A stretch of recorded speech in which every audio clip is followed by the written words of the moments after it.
Hey guys, welcome to Boxing Squared for boxing news and views from around the internet. Beset Luis Ortiz, well, he's taking the challenge to Deontay Wilder in order to clear his name, which has been smeared by the allegations of performance-enhancing drug use. I say allegations because at this point in time, I don't believe we've had enough information to say categorically one way or the other, with Team Ortiz claiming there is no PED use and that a prescribed blood pressure medicine will have been the cause of the failed test. So I'll lead off with what Team Ortiz has been saying on social media and to the media. So this here is a clip of a doctor that popped up on social media explaining the blood pressure situation. The medication that was given to Lewis is a medication which is for a life-threatening situation, which is called hypertension or high blood pressure. Unfortunately, the people in the emergency room gave this combination drug, which has HCTZ, which is hydrochlorothiazide. Now that is theoretically a diuretic. But in this particular case, I'm very upset because, first of all, this is not a weight question. That's number one. Number two, it's not being used as a masking substance. Number three, the patient has to follow what a doctor tells him. And Team Ortiz has also told BoxingScene.com, and this is Luis Ortiz, his quotes, "We want Duck Wilder and his corny puppet promoter to put their money where their mouth is or stop slandering my name because they are scared to lose that WBC belt. Look, it's easy as 1, 2, 3. Let's bet our purse money for the November 4th bout. Put it on the line. Let's both go do VADA testing for hair samples, which the world knows there is no way to cheat. If I come out with any PEDs, you can keep my purse, and if I don't, then I keep yours. Let's see if you are just a scared little big mouth, or if you believe I'm really taking something. Your bluff is called, so put up or shut the F up." So pretty strong stuff indeed there. Not really sure if there's anything gained from having these sort of silly, petty little bets. I mean, Wilder isn't the one actually in question at the moment, and one of the best sort of communication tactics when you're under fire is to actually go out on the attack, fight fire with fire. And this is exactly what they're doing. It's a classic communications tactic right here. So Ortiz's manager, Jay Jimenez, he's also saying it's ironic that Wilder is the only one who keeps exploding on social media and in interviews, when Ortiz is the one he says is taking banned substances.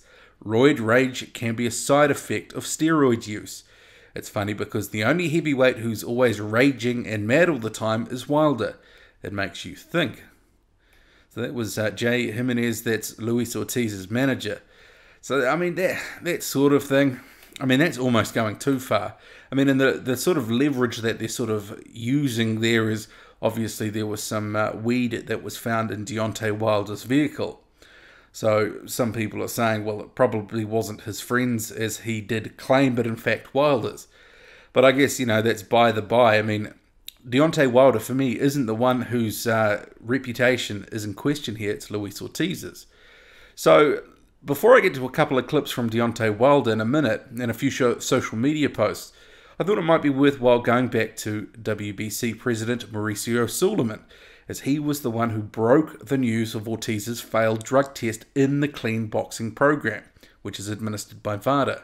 So Suleiman, he dropped a tweet to kick things off with scant detailed offers, see on screen here. Later, he followed up with another just as light on information and context. Both of them very matter of fact. I mean, as I mentioned in my last video, here's a card on screen if you want to go check this out.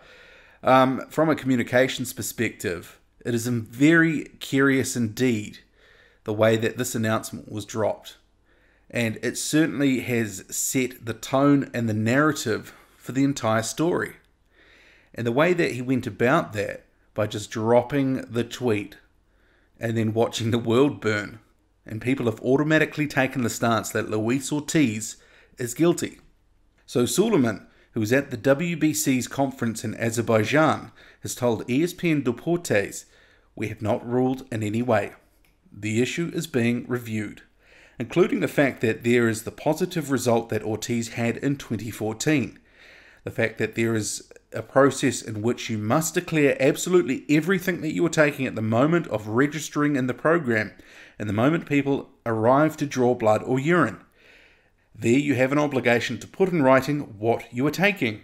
We are waiting for Ortiz to answer the questionnaire that was sent, and we will make the determination in a rapid manner because there is a fight scheduled in a few weeks. In this case, the Ortiz process has to be much faster because there is a scheduled fight and we have the responsibility to the fighters and the public. Very interesting indeed, those comments from WBC President Mauricio Suleiman, who was speaking to ESPN Deportes. So I actually think, in fairness to Ortiz, couldn't all this have been done behind closed doors, at least initially, to ascertain the facts of the matter, instead of playing it out in public and making the public believe Ortiz was automatically guilty? Because that's what the WBC president has achieved with his tweeting. And I'll let you make your mind up whether that is actually fair or not. And let's not forget, the other man here who's in limbo is Deontay Wilder. So it really does astound me that the WBC is so early on in its process/investigation, which it has, for the most part, played it out in the media. So very curious indeed, right?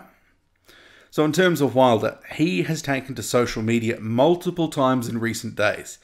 See on screen this post, "Welcome to boxing, where the cheaters get a pass and the clean get bashed."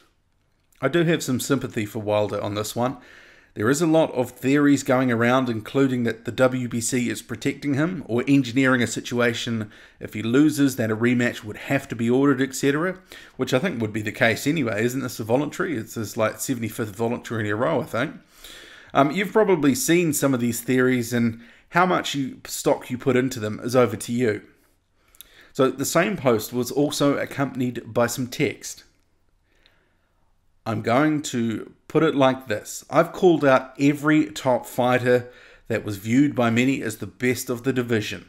I've always fight who was placed in front of me. Many of the so-called best stayed in the light because they knew once they entered that dark tunnel, I would be on the other end of that waiting. Mind willing and body saying ready. Name another heavyweight to date doing what I'm doing. I'm not the only knocking these grown-ass men out, but the fashion I'm doing it in a way that their body have abnormal movement on the canvas pavement. Many have visited the hospital shortly after meeting me, and some have even smelt the scent of death after dangerously getting their heads busted in. Go do your research first, people. Lazy asses. Then you will go see who the best is. I actually end careers. Facts are facts. Numbers don't lie. Like a pastor in church would say, you better bring your Bible and read it and know it for yourself, because I could tell you anything and you believe me. So that's quite the diatribe there. But I mean, I guess where he's coming from is a place of, frustration. And, I get that he's trying to, run a certain narrative that everyone is running scared of him and have been for some time. But I think maybe he's buying into his own hype a little bit too much, and he's a bit of a legend in his own lunchbox, because there's a bit of revisionary history that's going on there. And the whole, certainly calling guys out, I mean, that's been a more recent thing. I mean, Klitschko, he was a dominant champion for a decade, and I didn't hear a peep from Wilder calling him out when he still had the opportunity to fight him. And a lot of the guys that he's been calling out have been tied up in fights. So it's pretty hard for them to fight Wilder while they're tied up, or vice versa. As soon as, he's tied up, they're not. So, I mean, I don't really buy some of what he's saying. A little bit of controversy, well, it doesn't change the fact that many people, including myself, don't believe there's not much of note on Wilder's record. He can try to say to people, do your research and all that sort of stuff, but most of them are actually pretty, in the scheme of things, they're not elite. The best name on his record is Stavern. And for Stavern to be the best name on his record, that's on him and his team. I know Wilder says he has fought anyone that's been put in front of him. So, I mean, the question should be, well, actually, should he be firing his promoter for setting up pedestrian fights one after the other, fights that no one wanted to see. It's got to a point that broadcasters didn't want to pick up a fight between him and Stiverne, the rematch. That's why he was going to be facing Luis Ortiz, because it got to a situation where his credibility was so low, he had to go for the top names in the division that were free, and Ortiz is one of those names. So, balancing that out though, I know the Povetkin-Ped situation, it was unfortunate, because we all wanted to see that fight. But in terms of the other guy, Wawrzyk, I mean, fans were pillaring Wilder for choosing him as a voluntary defence. I mean, if I'm not mistaken, Wawrzyk was number 15 in the rankings. And the explanation from Wilder at the time for choosing him was he wanted to test his hand out. I mean, for God's sake, your hand's either good or it's not. You know, if you're training and punching a bag with force and, you know, in a training camp, you know, one head is going to be as hard as another pretty much in the ring. So, I mean, that excuse, it was an excuse. It never held any weight. So, I mean, while it was unfortunate that Wawrzyk popped dirty for Peds, I mean, I'm not giving Wilder any credit for wanting to fight him. Apparently, that's what we have to. So, I mean, I think the Wawrzyk case and these three guys, I mean, Ortiz maybe in or not, I mean, this is more symptomatic of the problem in boxing with performance-enhancing drugs more generally. It's not just specific to Deontay Wilder. And let's face it, we have this Ortiz failed test, but we don't have all the context, we don't have all the answers, and the WBC seemingly have done some sort of hatchet job on Ortiz, and a narrative is running in the media. And I'm not saying Luis Ortiz is guilty, I'm not saying he's innocent. We just simply don't know because not enough information is known. And the WBC should have done some of its, investigation behind closed doors before releasing and basically, putting everyone onto Luis Ortiz as now a drugs cheat, because he will be considered a drugs cheat forever and a day. I mean, you might have also seen this post from Wilder about now being the most feared person in boxing ever. More feared than Mike Tyson. Interesting take on things, right? I'm not trying to have a go at Deontay Wilder here. It probably sounds like I am, but I do feel sorry for him. But I mean, some of the rhetoric, it's way over the top and way out of line. Let's take in a couple of clips here from Wilder before we get to the latest from Dillian Whyte. So the first clip, Wilder says he will still be fighting on November 4th. I will be fighting November the 4th at the Barclays Center still. Announcements coming soon. We'll see what's going on. We're going to try to resolve this matter as soon and as fast as possible. I don't know what's going to happen, but I know for sure November 4th is still going down. And it's all up to the WBC, whatever they want to do with it. I've already put in the request that I still want to fight him no matter what. But Wilder says this Ortiz situation has certainly been a lot to deal with. I had to get my mind right, so I had to take my mind somewhere. Still in training, though. Never lose focus, never lose hope. Something coming soon, November the 4th. It's going down, still at the Barclays. It's going down. The shit just getting started. It's about to heat up, baby. You ready? Hey. Okay, so while Wilder says he wants to face Luis Ortiz, regardless of the outcome of the WBC investigation, the sanctioning body could still go, no, we don't want to see that fight, and scrap it.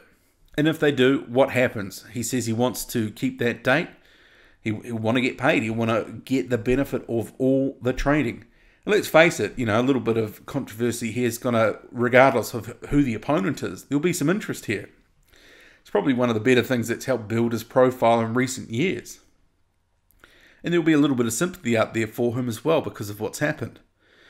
So should that fight between Ortiz and Wilder not happen, Dillian Whyte, he is someone who's been repeatedly calling out Wilder. And Whyte is currently without a fight. And so Whyte has doubled down on his offer to fight Wilder. And I've just put his profile up here from Twitter, and you will note that he says he's now 30-0. So I don't know when that's happened, but, he certainly is a character. But he's also posted this. And I'd like to think that Wilder, he would work his way, well, it's not even him, it's his team, it's Lou DiBello, it's whoever.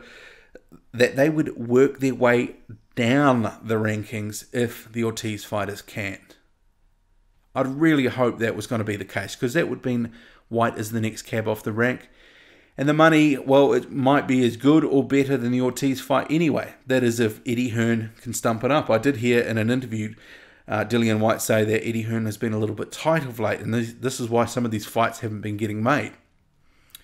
Remember, he's meant to be fighting on the Joshua undercard in under 4 weeks. No opponent in sight, but he might have a shot at Wilder if Ortiz falls out. But if history is anything to gauge by, I wouldn't bet my bottom dollar that Wilder and co will work their way down the list. I mean, history has shown generally some of the guys that they've chosen for voluntary defences have been fights that fans don't want to see. And if this happens again, for whatever reason they choose effectively someone who's pedestrian bum, you know, despite everything that's happened, they'll get pillared again. So I really do hope they go for the best available, because that would be a good look. And in terms of this whole controversy overall, I'm not ready to draw a line under it just yet, because I can see that the Ortiz camp is fighting hard, but in the end, you know, it might end up being for naught. We'll have to see. But there is plenty more to come and some more water under the bridge. But yeah, really interesting that the WBC has played their cards like this, because in a way they've really done the Ortiz camp a disservice, put them on the back foot, and created a narrative which has been really to Ortiz's disadvantage. But if it turns out that he should have filled out forms and done some stuff, well then I hope he takes it on the chin and he does cop it. I mean, we were all willing to lay into Shannon Briggs over the asthma medication that he had prescribed, but he didn't have the forms for, so it would be the same situation here. I'm going to hold them to the same standard, but I'm not going to lay complete judgment now until we have all the facts in.